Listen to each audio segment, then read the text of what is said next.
बोल परमपिता परमात्मा की जय।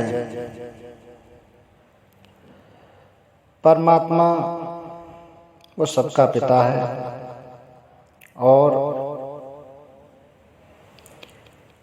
ना वो बदला है ना वो बदलेगा। और जब तक सृष्टि रहेगी और सृष्टि नहीं रहेगी तब भी वो पिता ही रहेगा। जो बदलता नहीं, जो मरता नहीं, जो जन्म नहीं लेता, वो आजन्मा है, वही सत्य है।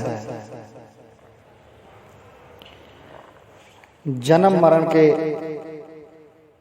चक्कर से बचा है,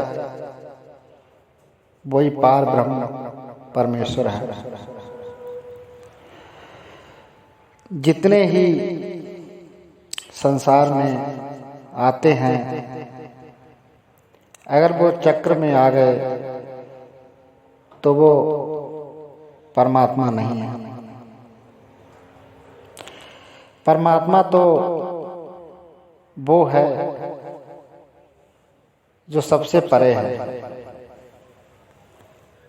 माया से परे है, माया से बहुत ऊपर है, वो परमात्मा है। आज ये जीवन की एक सत्य घटना आपको बताने जा रहा हूँ कि हमें जीवन में क्या करना चाहिए जिससे हमें उस परमात्मा तक पहुँचने का रास्ता मिले।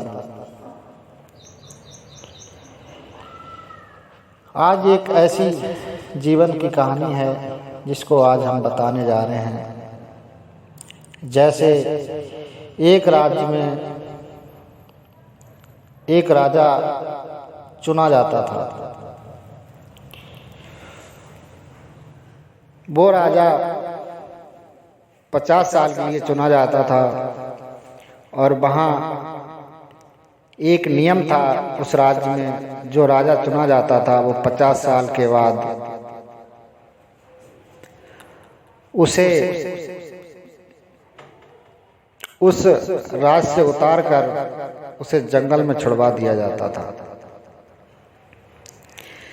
जब जंगल में जाया करता था तो उसको शेर, चीते आदि जानवर उसको मार के खा लेते थे। तो बहुत उस शरीर की दुर्दशा होती थी। इसलिए वहाँ भी जो राजा बनता था बहुत रोता था कि भाई मैं राजा नहीं बनूंगा, मुझे 50 साल बाद इस राजगद्दी से उतरकर उस जंगल में जाना है। फिर मेरी इतनी इस शरीर की दुर्दशा होगी कि जिसे कोई पहचानेंगे भी नहीं, मुझे राजा बनना ही नहीं है।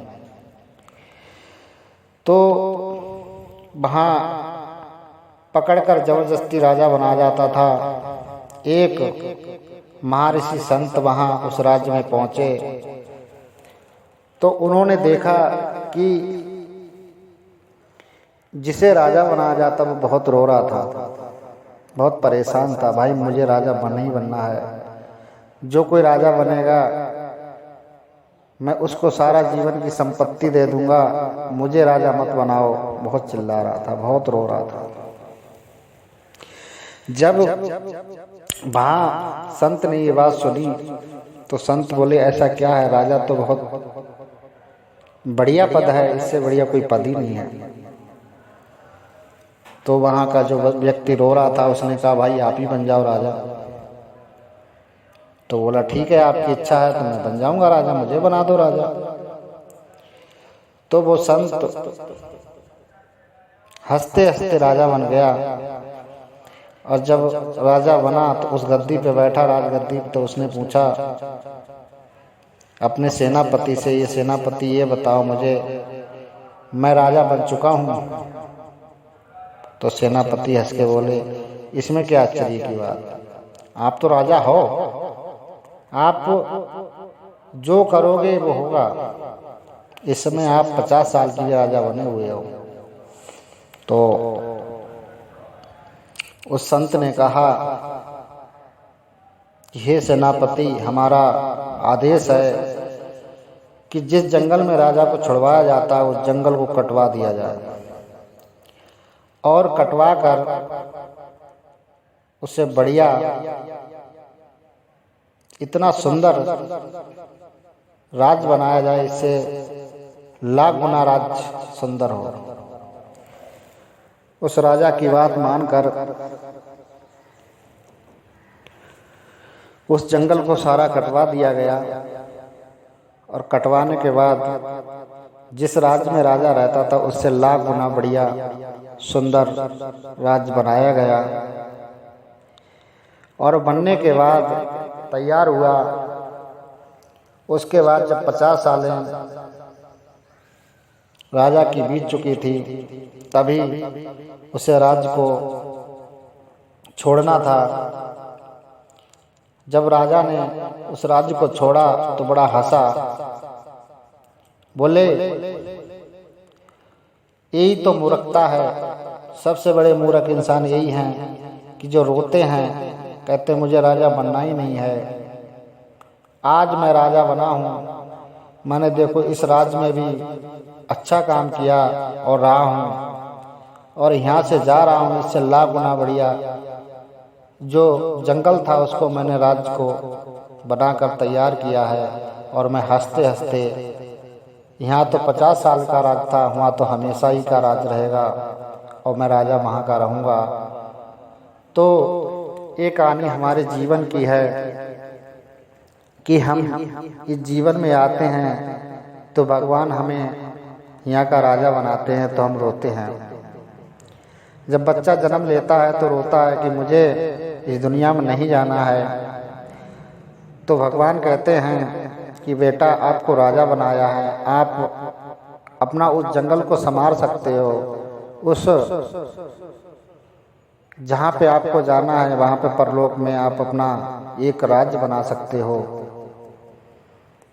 अगर आप इस राज्य से डरे और जिंदगी भर इस राज्य की सोचते रहे तो आप उस जंगल में जाकर आपको इस शरीर की दुर्दशा होगी और आप परेशान रहोगे। इसलिए ये कहानी हमारे पे और हमारे जीवन पर निर्भर थी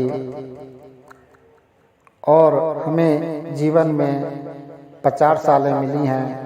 50 साल के बाद हमारा जीवन बुढ़ापे में आ जाता है और बुढ़ापा इतना कड़वा सच है जिसे झुटलाया नहीं जा सकता, और इतनी बीमारी, इतने रोग घेर लेते हैं जिसे हमें जीवन भर रोना पड़ता है। जीवन तो 50 साल का है, इसी 50 साल में आप अपने जीवन को धन्य बना सकते हो भजन करके परमात्मा का, और अपने घर पे अपने उस परमेश्वर के राज्य में एक राज नियुक्त कर सकते हो। जो आज एक छोटी सी संत की वाणी थी, इसको मैंने आपको सुनाया है। अगर अच्छी लगी हो तो आप अपने जीवन में उतारिए और अपने जीवन को धन्य बनाइए। हो सकता है इस कहानी से आपका जीवन धन्य हो जाए और परमात्मा के घर पहुंच जाओ। बोलिए परमात्मा की जय। बोल परमपिता परमात्मा की जय। परमात्मा